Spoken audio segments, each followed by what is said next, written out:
Hello everyone, this is Amiya Alvira. Welcome back to Stairs to Excellence, where you get educational videos related to B.Ed. कैसे हो आप सब? Hope you all are doing well. आज मैं लेकर आई हूँ एक इम्पॉर्टेंट और interesting topic, constitutional obligations for education of diverse groups. इस सेशन में हम ये देखेंगे कि किस तरह से हमारा कॉन्स्टिट्यूशन यानी हमारा संविधान अलग अलग क्षेत्र के लोगों की मदद करता है एजुकेशन प्रोवाइड करने में एक फेयर और जस्ट तरीके से। सो इस सेशन को स्टार्ट टू एंड तक ध्यान से ज़रूर देखना और पसंद आने पर लाइक करना मत भूलना। अगर आप इस चैनल पर न्यू हो तो हमारे साथ जुड़ने के लिए इस चैनल को सब्सक्राइब ज़रूर करें। चलिए तो फिर आज का हम सेशन स्टार्ट करते हैं।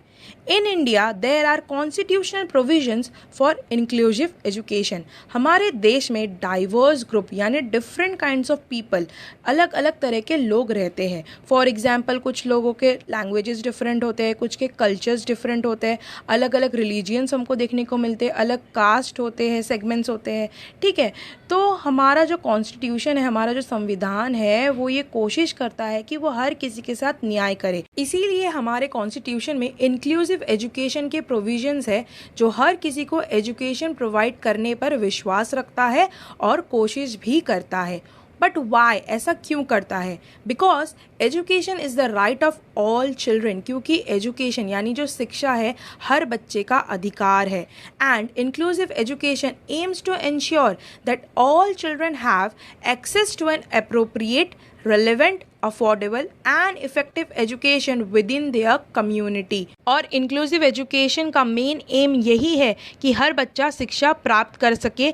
इसी वजह से इंक्लूसिव एजुकेशन ये निश्चित करता है कि हर एक बच्चे को इक्वल एक्सेस मिले स्कूल, कॉलेज या इंस्टीट्यूशंस में, स्टडीज़ भी अफोर्डेबल हो और अप्रोप्रिएट एंड रेलिवेंट हो, जो वो अपनी कम्युनिटी में रहकर सीख सके।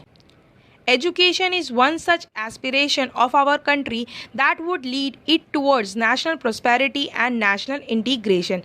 शिक्षा ही एकमात्र ऐसी कड़ी है, एक ऐसी चाबी है जिसकी मदद से एक देश विकास की तरफ बढ़ सकता है। We can achieve national prosperity and national integration only through education. We can cultivate the ethos and values of Indian democracy in citizens through education. और हम अपने लोगों में इंडिया के कल्चर और उसके वैल्यूज़ की उत्साह और जागरूकता सिर्फ एजुकेशन से ही अचीव कर सकते हैं। इसीलिए हमारा कॉन्स्टिट्यूशन वेरियस आर्टिकल्स की मदद से ये इंश्योर करता है कि हर एक बच्चे को शिक्षा मिले बिना किसी भेदभाव के। तो आगे बढ़ते हैं और देखते हैं कि हमारे कॉन्स्टिट्यूशन ऑब्लिगेशंस क्या है एजुकेशन में, जो हर एक डाइवर्स ग्रुप को एजुकेशन प्रोवाइड करने की कोशिश करता है। इसमें हमारा सबसे पहला पॉइंट है free and compulsory education. Under Article 45 of the Directive Principles of State Policy, the Constitution makes the following provision: the state shall endeavour to provide free and compulsory education for all children until they complete the age of 14 years. Article 45 directive principles of state policy का हमारे constitution से हमको ये information provide करता है कि हमारे देश के हर एक राज्य की ये रिस्पॉन्सिबिलिटी है और हमारे सेंटर की ये रिस्पॉन्सिबिलिटी है अपने बच्चों को, दैट मीन्स जो भी बच्चे वहाँ रहते हैं उन सबको फ्री और कंपलसरी एजुकेशन प्रोवाइड करने की कोशिश करें up to the age 14 years. मतलब बच्चा जब तक 14 साल का नहीं होता है तब तक गवर्नमेंट की कोशिश ये होनी चाहिए कि हर एक बच्चा हर एक सेगमेंट से, हर एक सेक्टर से एजुकेशन प्राप्त कर सके until he reaches the age of 14 years. Next point, education of minorities. आप सभी को तो पता है कि हमारे देश में बहुत सारे डाइवर्स लोग रहते हैं, डाइवर्स कल्चर से लोग आते हैं। तो डाइवर्स ग्रुप्स में कुछ लोग ऐसे हैं जो बहुत कम मात्रा में पाए जाते हैं, उन्हें कहते हैं हम माइनॉरिटी। तो उनके एजुकेशन के लिए भी गवर्नमेंट ने क्या प्रोविजंस बनाए हैं इस आर्टिकल में अब हम देखेंगे। Article 30 of the Indian constitution relates to the cultural and educational rights to establish and administer educational institutions. Indian constitution का आर्टिकल 30 कल्चरल और एजुकेशनल राइट्स पे और एजुकेशन इंस्टीट्यूशन के एस्टैब्लिशमेंट एंड एडमिनिस्ट्रेशन पर रिलेट करता है। And to ensure this it lays down the following provisions. All minorities, whether based on religion or language, shall have the right to establish and administer educational institutions of their choice. Religion यानी धर्म और language यानी भाषा के आधार पर सभी minorities को अपनी पसंद के अकॉर्डिंगली एजुकेशनल इंस्टीट्यूशन सेटअप करने का अधिकार होगा। आर्टिकल 30 एक और बात ये कहता है, the state shall not discriminate in granting aid to educational institution against on the ground that it is under the management of a minority whether based on religion और language. Every state, हर राज्य education institution को help करने के लिए इस आधार पर भेदभाव नहीं करेगा कि वो धर्म या भाषा के आधार पर जो कोई भी माइनॉरिटी के मैनेजमेंट के अंदर है उन्हें कोई भी एजुकेशनल एड प्रोवाइड करते वक्त डिस्क्रिमिनेशन नहीं कर सकता है। ऐसा निर्देश हमको आर्टिकल 30 देता है। सो हमारा कॉन्स्टिट्यूशन थ्रू आर्टिकल 30 ये इंश्योर करता है कि हमारे देश में रहने वाले हर माइनॉरिटी को एजुकेशन का पूरा अधिकार मिलेगा और उन्हें सारी सुविधाएं दी जाएगी उनकी ज़रूरतों को ध्यान में रखते हुए बिना किसी भेदभाव के। सो हमारा अगला प्रोविज़न है इंस्ट्रक्शन इन मदर टंग। आज हम बात कर रहे हैं इंक्लूसिव एजुकेशन की, जहां हर बच्चे को शिक्षा का अधिकार दिया गया है बिना किसी भेदभाव के। एक बच्चा सबसे अच्छा किस तरीके से सीख सकता है? Any idea? A child can learn best when education is provided in his or her mother tongue. तो इस वाले सेक्शन में हम देखेंगे कि किस तरीके से हमारा जो कॉन्स्टिट्यूशन है एक बच्चे को जो एजुकेशनल इंस्ट्रक्शन है मदर टंग में कैसे प्रोवाइड करने की कोशिश कर रहा है। Article 26(1) states any section of the citizen residing in the territory of India और any part thereof having a distinct language, script or culture of its own shall have the right to converse the same. Article 26(1) ये कहता है कि India की territory में रहने वाले नागरिकों को और कोई भी पार्ट में जो इंडिया को बिलोंग करता है वहाँ रहने वाले लोगों को हमारा संविधान ये आज़ादी देता है कि वो अपनी अलग भाषा का, व्यवहार का और भाषा लिपि यानी लैंग्वेज, स्क्रिप्ट एवं कल्चर को यूज़ कर सकता है एक दूसरे से कॉन्वर्सेशन करते वक्त यानी बातचीत करते वक्त। Article 358 directs it shawl he Endeavour of every state and every local authority to provide adequate facilities for instruction in the mother tongue at the primary stage of education to children belonging to linguistic minority groups. Article 358 ये निर्देश देता है कि वह हर राज्य, every state और local authorities को responsible मानता है।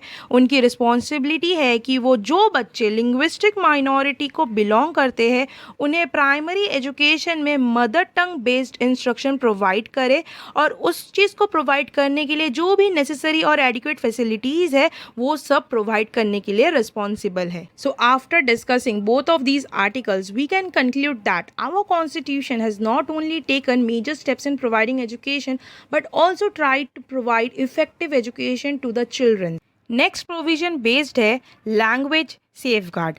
अभी हमने mother tongue based instruction discuss किया ना, तो ये जो आर्टिकल है ये उसी की सेफ्टी के लिए बनाया गया है। किस तरह से हमारा कॉन्स्टिट्यूशन अपने सिटीजन्स को, उनके लैंग्वेज को, उनकी भाषा को सुरक्षित रखने की कोशिश करता है। Article 29(1) states any section of the citizen residing in the territory of India और एनी पार्ट देयर और having a distinct language, script और language of its own shall have the right to conserve the same. Article 29(1) में ये कहा गया है कि नागरिकों का कोई भी वर्ग यानी सेक्शन जो इंडिया की टेरिटरी में है या उसके किसी भी भाग में रहता है तो उसको अपनी जो डिस्टिंक्ट लैंग्वेज है यानी लैंग्वेज, स्क्रिप्ट है या कल्चर है उसे कंजर्व यानी सुरक्षित रखने का अधिकार होगा। आर्टिकल 29(1) और आर्टिकल 26(1) में कंफ्यूज मत होना।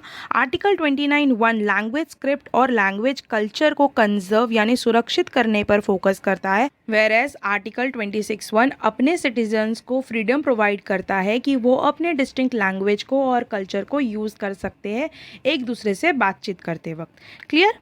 Next article.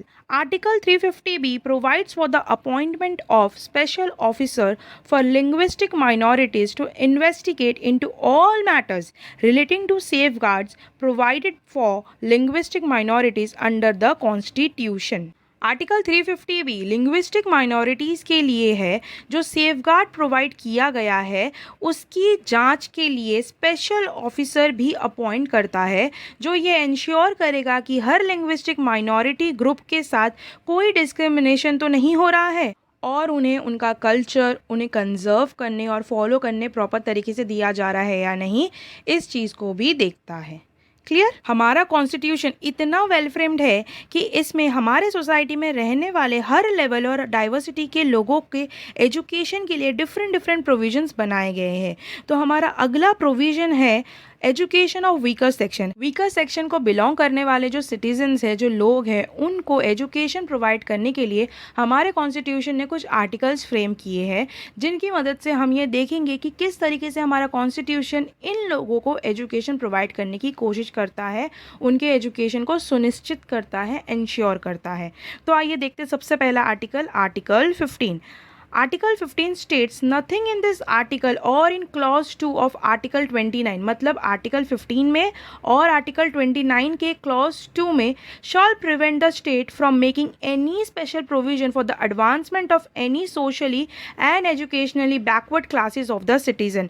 आर्टिकल 15 में ये कहा गया है कि इस आर्टिकल में और आर्टिकल 29 के क्लॉज 2 में कि कोई भी राज्य स्टेट को नहीं रोक सकता है वीकर सेक्शन के लोगों को किसी भी तरह के स्पेशल प्रोविजंस प्रोवाइड करने से, जो उनको सोशल और एजुकेशनली भी विकसित करेगा।